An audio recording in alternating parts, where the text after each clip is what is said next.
Бұл әңгімені ұзақ уақыт ішімде сақтап келдім. Қорықтым, өкінішім мен кінәмнің ауыртпалығы кеудемде басып тілімді күрмеп тастады. Енді ғана арада жылдар өткен соң бәрін айтып жүрегімді жеңілдеткім келеді.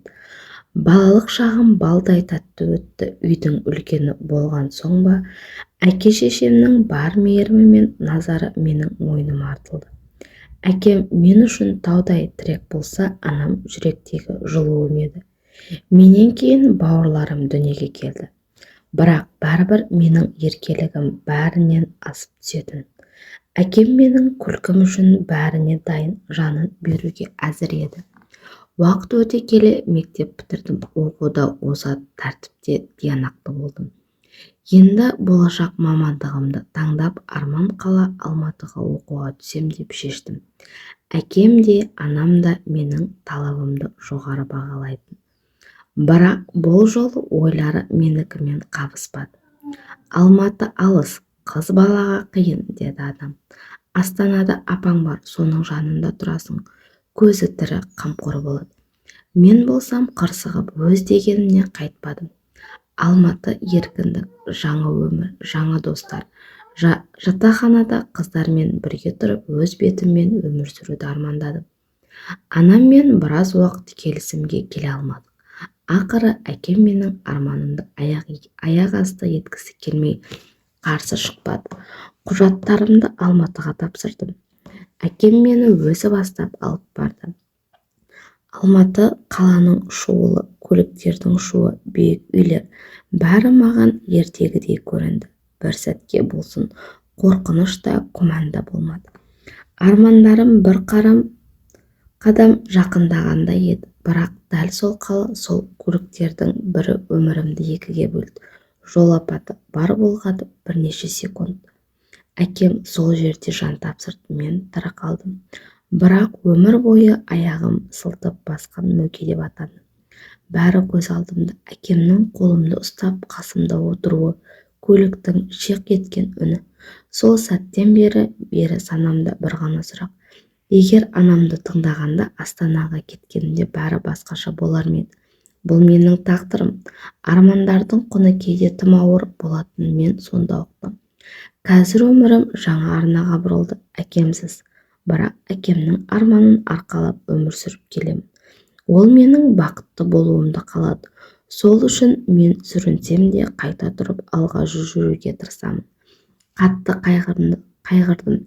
Қанша рет ішімнен неге мен деп сұрадым. Жауап жоқ. Уақыт тоқтап қалғандай. Жанымның жақынын кетіп, аяғымнан айырылып, өмірімнің бәрі бір мезетте қара түнекке айналды. Төсекте үнсіз жататынмын, қабырғаға қарап, ештеңеге қызықпай. Тамақтың дәмі де, күннің нұры да сезілмейтін. 3 жыл бойы өмірден түңіліп, өзімді тірі өлік сияқты сезіндім. Бірақ мені ұстап тұрған тек әкемнің соңғы сөзі. Өмірдегі сынақтарға шыда, бақытты бол қызым. Ол сөзді жедел жәрдем келгенше әлсіреп жатып айтты. Сол сөз менің өмірге жалғыз ілінген үмітім жібітеді. Анам байғұс күн түн демей мен үшін жүгірді, үмітін үзбеді. Жанымды сақтап қалу үшін аяғымды, жүрегімді емдеуге тырысты. Ем іздеп шаршамады, бірақ нәтиже болмады. Аяғымның бірі қысқа, бірі ұзын. Сілтіп басып, адамдардың аянышты көзіне қарап үйрендім. Тек анамның көзіндегі үміт ұшқыны үшін ғана күн сайын жанымды қайта жинайтынмын. Бір күні күнделікті дәрі-дәрмек алуға барған едім. Қаланың бір шетінде орналасқан шағын дәріхана. Қолымда рецепт, басын төмен салбырап тұр. Сол сәтте есік ашылып, ішке бір жігіт кірді. Қарапайым киінген, таза жүзді, жылы қабақты жігіт. Менің жанымнан өтіп бара жатып есікті ашып, маған сыпайы: "Сіз бірінші өтіңіз", деді. Бір сәтке үнсіз тұрып қалдым. Бұрын соңды маған жігіттер дәл осылай ылтипат танытқан емес. Көбісі сылтып басқанымды көрсе, көзін тайдырып, жолын басқа жаққа бұратын. Ал бұл жігіт басқаша еді. Мен ұялып күліп жібердім. Жай ғана басымды изедім де алдымен дәріханаға кіріп, артынан ол кіріп менің жанымдағы орындыққа жайғасты. Дәріханадан шыққан соң сыртқа беттегенімде мені тағы тоқтатты. кешіріңіз, сізге көмектесуіме бола ма? Қолдағы дәрілеріңіз көп екен. Түсінбей қалдым. Қалтадан көмек сұрау үшін мен үшін үйреншікті жайт. Бірақ жай ғана көмектесу үшін жақындасқан адам сирек. Ол дәрілерімді алып аялдамаға дейін шығарып салды. Солай біз таныстық, аты Серік. Ол күні мен үйге басқа адам болып оралдым. Ішімде әлдеқандай жылулық пайда болды. Ұзақ жылдар бойы мұздаған жүрегім аздап ерігендей болды. Серік сол күні менімен бірге аялдамаға дейін ғана емес, үйге дейін ілесе еріп келді. Басында іште қорқыныш сезімі пайда болды. Қараңғы түсіп қалған кез. Жанымда бұрын-соңды танымайтын жігіт. Әр басқан қадамымды ойланып, жүрегім дүрсілдеп тұрды. Үйге жақындағы тоқтап, өтінемін, қорықпаңыз, мен сізге жамандық ойламаймын, деді ол асығыс. Сізді ұнатып қалдым, қай жерде тұратыныңызды білгім келді. Ол сөздерді естігенде жүрегім әлде бір жылы леппен оянғандай болды. Тамағыма бір түйін тығылып, көзіме жас келді. Маған сылтып басатын жарымжан, маған көңіл білдірген жан табылар деп ешқашан ойламаппын. Әдетте адамдар аяйды, жаны ашығансын қарайды. Ал мына жігіт жанарында аяныш емес, шынайылық, жылулық бар еді. Менің аяғымның жағдайы көріп тұрсыз ғой, дедім күбірлеп. Ол болса жымиып, мен адамның жүрегіне қараймын, сіз өте сымбатты, көз тартатын жансыз. Ал кемшілік бұл өмірдің сынағы ғана. Мен намаз оқимын, деді сабырмен. Раббым әр пендесіне түрлі сынақ береді. Кейбіріне сырттан, кейбіріне іштен. Бірақ ең бастысы жүрек. Сізде таза жүрек бар, мен оны сездім. Сол сәтте мен бұрылып теріс қарадым. Қуаныш пен қорқыныш аралас сезім. Іштей қуанғаным рас. Жылдар бойы кеудемде көмескі тартқан әйелдік сезім қайта ояна бастағандай болды. Мен өзімді әлдеқандай жеңіл сезіндім. Аяғымда ақау болса да әлі де адаммын. Махаббатты сезіне алатын, сездіре алатын жан екенімді алғаш рет ұқтым. Көзімнің қиығымен Серікке қарадым. Ол маған қарап еш жасандылықсыз сабырлы күйде күлімсіреп тұр. Бұл күлкі жанның жылуы еді. Сол күннен бәрі өзгерді. Біздер көп кездеспедік, ол маған. Біздер солай-бұлай жүре берсек, мен сенен айырылып қалатындаймын. Сені жүрегім шексіз сүйеді. Сенің орамал тағып қасымда жүргеніңді қалаймын деп ұсыныс жасағанда, бұл әлемде менен бақытты жан жоқ болмады. Бірақ Серік өзі жетім екенін айтқан. Анам басында қарсы болды. Әдеттегідей мен тағы да ешкімді тыңдамадым. Серіктің ұсынысымен бас тартсам, өмір бойы жалғыз өтетіндеймін. Әрі Серікке өлердей ғашықпын. Анам ол жігітпен кездесті де бірден ұнатпады. Қызым, бұл жігіт ұнамайды тұр. Тіпті сақалының өз қорқынышты екен, жоламашы деген сөзіне қатты ренжіп қалды. Бұл уақытқа дейін Серік менің миымда да жүрегімде де өзін бағындырып алған еді. Апа, не деп тұрсыз? Сақал өсіру ер адамның парызы, сақал өсіру сүннет деп. Серіктің айтқанын қайталап, мен де дінге бір табан жақындаған едім. Бірақ бұл діні басқа екенін әттен кеш білдім. Махаббаттан соқыр болған мен анамды тыңдамай үйден қашып, Серікпен бас қосу үшін, ал жігітім маған тосын сый дайындап қойыпты. Жаным менің неше жылғы арманым еді. Арманым жарыммен Меккеге барып некемізді қию. Меккеде қиылған некеміз мәңгі адал және бақытты боламыз деді. Мен қатты қуанып оны құшақтап алдым. Сонымен мен Серіктің қуықтай пәтерінде болдым.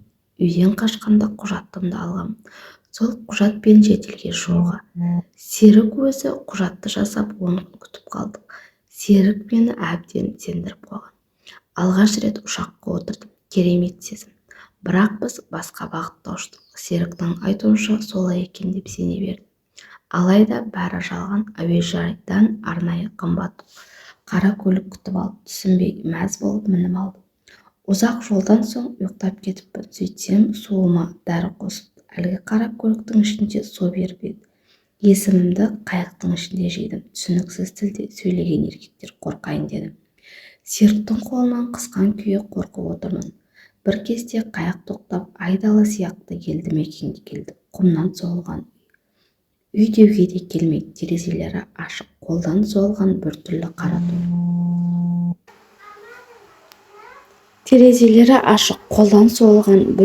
қора секілді. Ішінде қара киінген оранған екі әйел мен беті-аузы жүн басқан қап-қара жасы үлкен шал отыр. Түсініксіз диалог болған соң еш себепті Серікті ата салдым.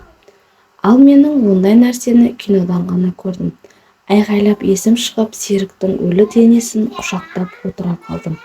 Әлгі шалдың қасындағы екі әйел мені сүйреп қора сияқты үйге апарды. Сосын бір әйелді дауыстап шақырды. Ол әйел Қарақалпақстаннан екен. Барынша мен барлығын түсіндірді. Серік мені бұл жаққа қолтыққа әкеліп саудаласқан екен. Менің аяғымның сылтып басатынды көрген әлгі бастық, сен мені мазақ етіп тұрсың ба? Маған мүгедек қызды әкеліп қалай ақша сұрап тұрсың деп атып тастағанын әлгі қалпақ әйел айтқанда өкініштен өзегім өртенді. Бұл аты өшкір қаланың атын айтқым келмейді. Ол елді әлем біледі. Бұл сорақы елде тек мен емес, қаншама қазақ қыздары әйелдер болды. Кеш батты, мені төсекке дайындады. Мен жылап, көзім ісіп кеткен. Кешке әлгі құбыжық көрінетін шал келді. Соның әйелі болыппын. Нешінші тоқалы екенімді білмеймін. Қарсыласып едім, ауыратын аяғымды мылтықпен ұрып соқты. Тәнім емес, жаным қиналды. Сол күннен соң қолтықтағы қуыршақ болдым. Солай менің алғашқы некем тозақта қиылды. Бұл елде үнемі соғыс болып тұрады. Солай менің алғашқы некем тозақта қиылды. Бұл елде үнемі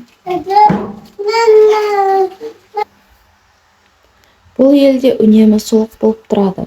Көп ұзамай әлгі шалдың өлігі келді. Ол шалдың тоқалдарына талас басталып, әр еркектің әйелі болып жүре бердік.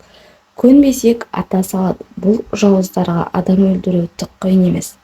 Тамақ табу ең қиыны, сумен табақ. Сол үшін арыңды сата саласың. Құмның арасынан қуырылған шөптің тамырын тауып, шайнап тамақ орнына азық қылу үйреншікті жағдай. 4 жылдың ішінде неше мәрте неке қиылды. Мені алған еркектер ажал құшып, әр еркектің қолында зат секілді өтіп жүрдік. 4 жылдың ішінде неше мәрте неке қиылды. Мені алған еркектер ажал құшып,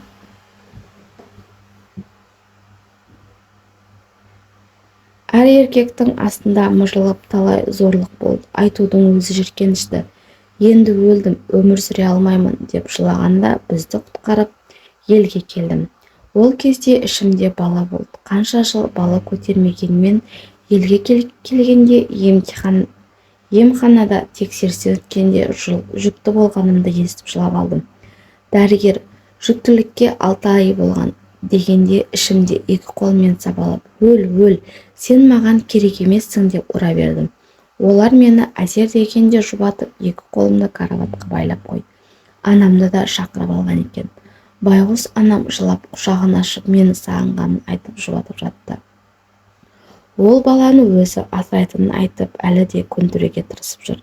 Менің көнер емеспін, өйткені ол бала менің тозақтағы өмірімнің ұмытылмас белгісі. Байғұс анам тағы қаражат жинап, мені психологқа тасумен болды. Қарап отырсам, анама тек зиянымды тигізгеннен басқа пайдам тимепті. Кешірші анашым, талай рет қол жұмсағым келді, бірақ анам байғұс жалынып, мені жұбатып жүргенде босанып алдым. Бейкүнә сәби менің өмірімді өзгертті. Көздері ботадай, кірпігі ұзын, қара торы қыз баланы дүниеге әкелдім.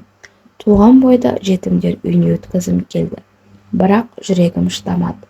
Қызым да менің азапты өмірімді қайталаса ше. Мен сияқты азап көрсе ше, жоқ, шыдай алмаймын.